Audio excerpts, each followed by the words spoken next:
Okay, we're beginning our interview with Mr. Kurt McClurg, Hall of Fame member.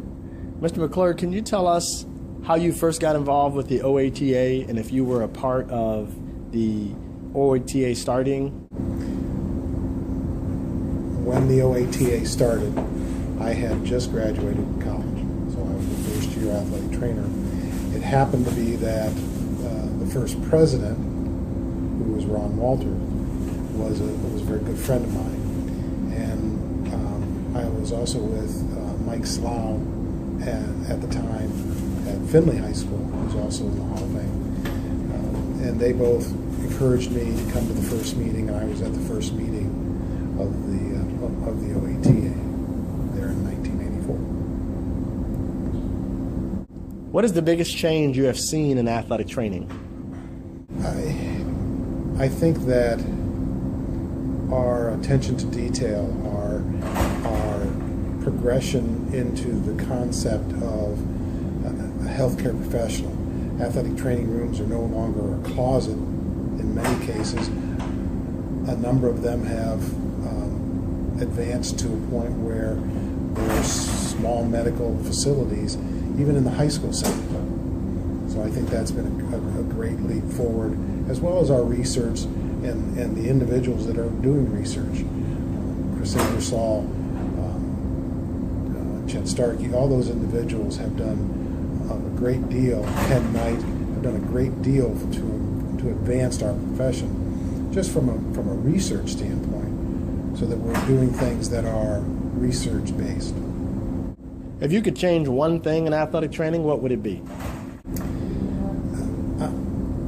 I think that if I could change one thing, I would want us to be more confident about who we are, and about more so than that, what we do. We worry sometimes too many times about whether we're being called a trainer or an athletic trainer. I think that we need to stand up and show people what we do, not necessarily that there's a tag on us, but that this is what we do. We care for people who are physically active, who have athletic injuries, and we do a good job of both treating them when they're injured and returning them to play through rehabilitation. Do you have any pearls of wisdom for younger members? I think that one of the things that I worry with is that our younger members are too isolated. They kind of isolate themselves.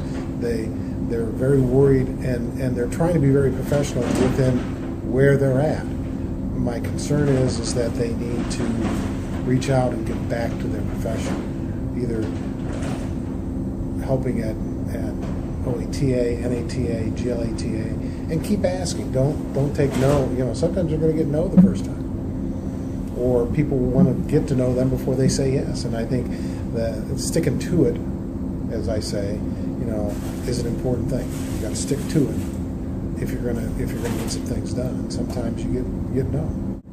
You almost answered this question. What is the one quote you are known for, or phrase you have repeated throughout your career? Well, my students would always say that I always tell people ice it. And obviously in our profession, one of the first things we do with an athlete who's injured many times is we apply the RICE principle. We get ice on, we get them elevated. I think other than that, there are too many cliches out there. I think that people who stick with it, I've been in the same high school for 31 years, but I've also been able to give back to the association. It's always to me, it's not been a situation where I was puffing myself up that, hey, look at me, I'm this. It's been giving back to the association and to my friends and colleagues. What are your favorite memories from being involved in the OATA? Mostly the people. Ron Walter, Gary Lake, Bob Gray. It's just people who were members that came to meetings. Bill Moan, are all athletic trainers that are older, or some of them have retired. Billy Hill. Billy Hill was a great advocate for our profession, and Bill Davis. All the people that I've worked with over the years through the association, Vince O'Brien. There are so many that I could say and forget, that have been great friends. You think of your friends that are there. Ron Walter was one, Paul Miller is one. Just all the ones that have always been there, and you make new ones when you serve on committees and associations. I've always known, for instance, Owen Keller, but I'm more friends with Owen now than ever before. What is the biggest challenge you've seen or experienced in your career, personally or for the profession overall? I think the licensure. I think the development of the board. Being on the licensing board at its very beginning, the writing of the rules, trying to make sure that we got it right the first time for the most part, where we only have to do little things. I wasn't there for the writing of it, but I got to help implement it, and I think that was a huge achievement, but a huge. I was glad that I was able to be involved with that. I think we've had challenges over the years dealing with the legislature, dealing with physical therapists, and a lot of times I don't think we needed to have that animosity with physical therapists, but it was brought to us and we had to try to deal with it to some extent. And I hope that part of what I did during that period of time helped us work through those types of things. What is the best part of being an AT and being involved with the OATA? I think being involved with the OATA, being an athletic trainer, has always been that ability to give back. The student athletes that you've worked with through all the years, that when they come back to see you, is sometimes one of the greatest joys that you have.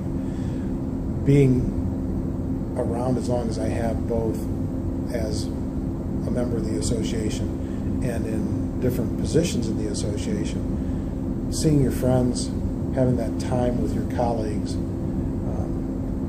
because we work hard, we work a lot of hours, and having that ability to be with those individuals and sharing that camaraderie is very important. What does it mean to be an AT to you? It means it's a lifelong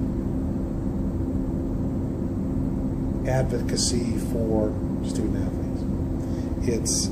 It's taking care of people who might not get proper care in any situation. It's sometimes being a first responder to another team, but also having and building those relationships with parents, students, patients, and your colleagues. Looking back, would you change something about your career? And if so, what would it be and why? We always ask this. There's always little things that you'd like to change.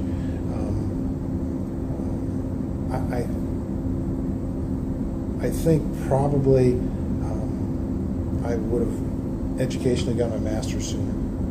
Maybe looked to go to a college, but I'm still fairly young, so I still look at there's a lot of time left. When I'm done with what I'm doing now, I'm probably going to go look for some new challenges, and I hope that I'm allowed to have that opportunity, even with the young athletic trainers that are out there.